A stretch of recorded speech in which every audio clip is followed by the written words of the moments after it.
I'm Krista, and this is Tim Emery, and we're here to help you be a better landlord. Now, Tim, we have had the pleasure of having you on the show before. It's been wonderful. Thank you. Happy to have you back. And today we're looking to talk about exterior maintenance tasks. Before, we've touched on some interior tasks that landlords can take on to really bulletproof their rentals.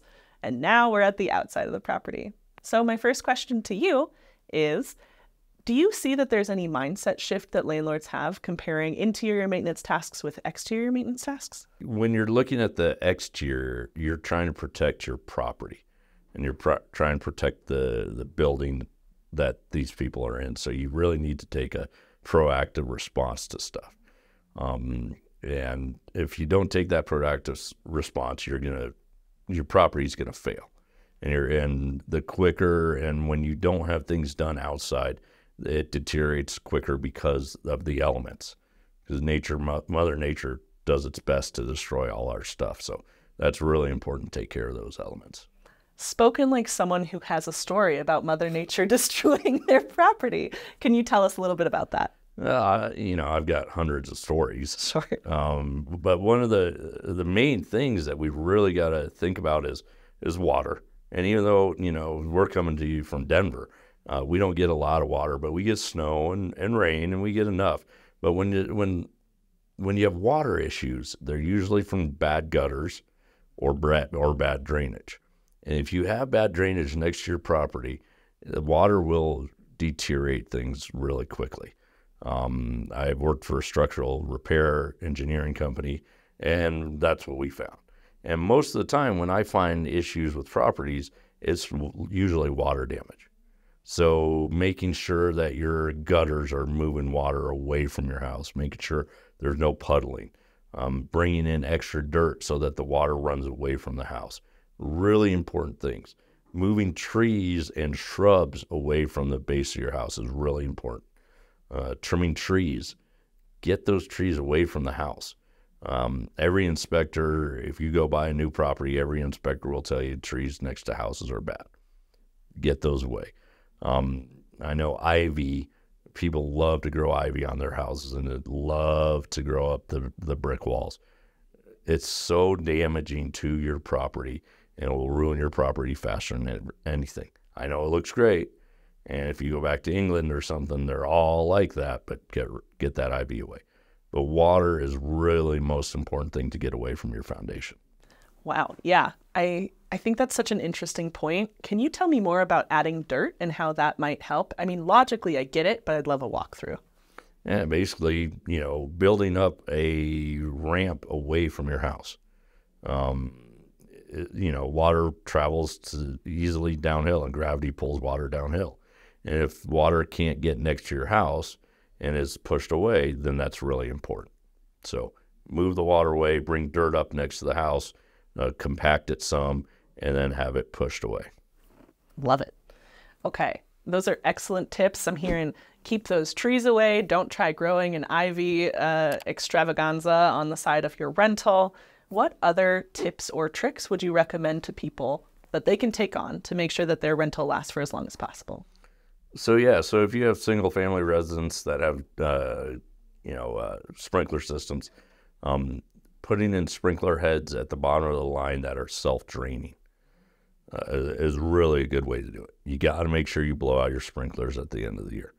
And your tenants aren't going to do it. Tenants don't like to run water on their sprinkler systems because it costs them money also, because most of the time water is a tenant responsibility. So if you have good grass or want good grass, maybe you want to pay for that water bill during the summer, something like that. There are two theories on grass and rocks. There are a lot of landlords that like to put rocks in the front yard and just no grass. Problem is that you have weeds come up through the barriers and stuff like that, so that's the one issue. So you've got to go spray.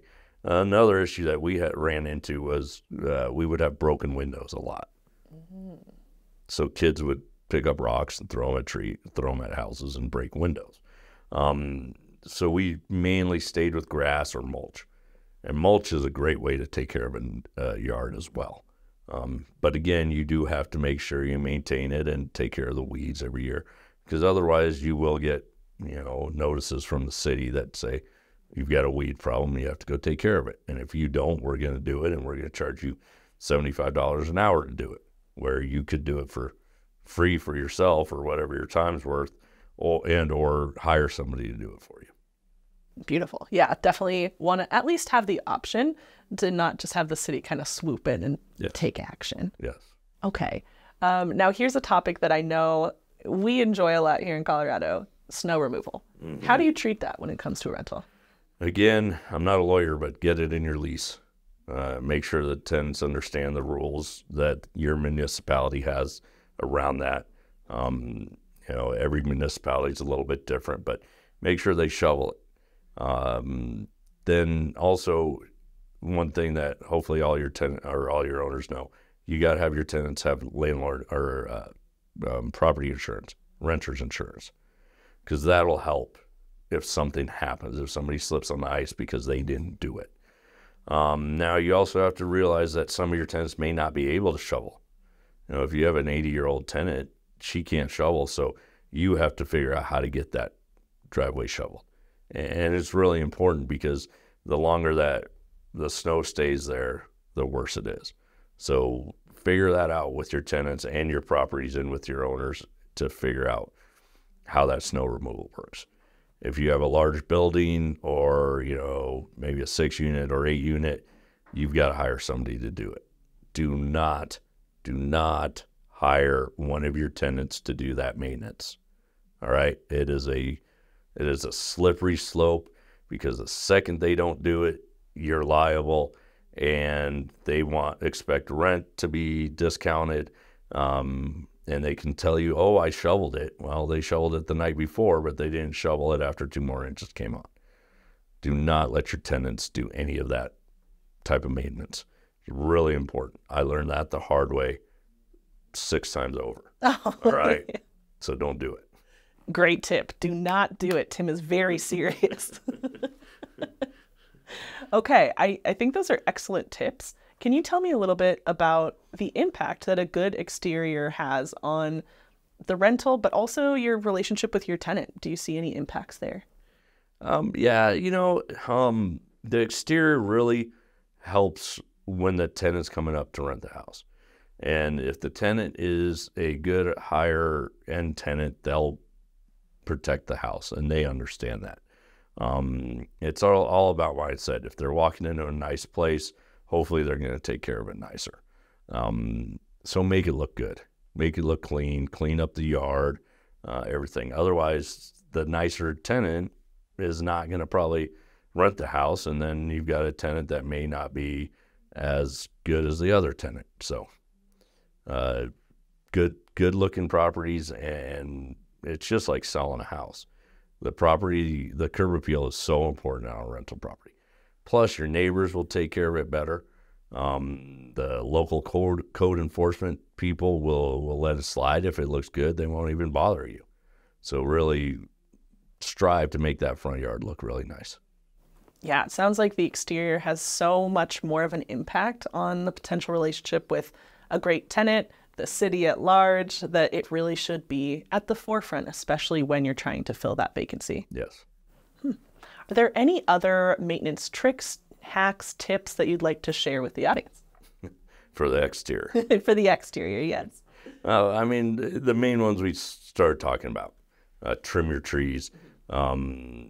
Mulch is really good. Making sure that front looks clean.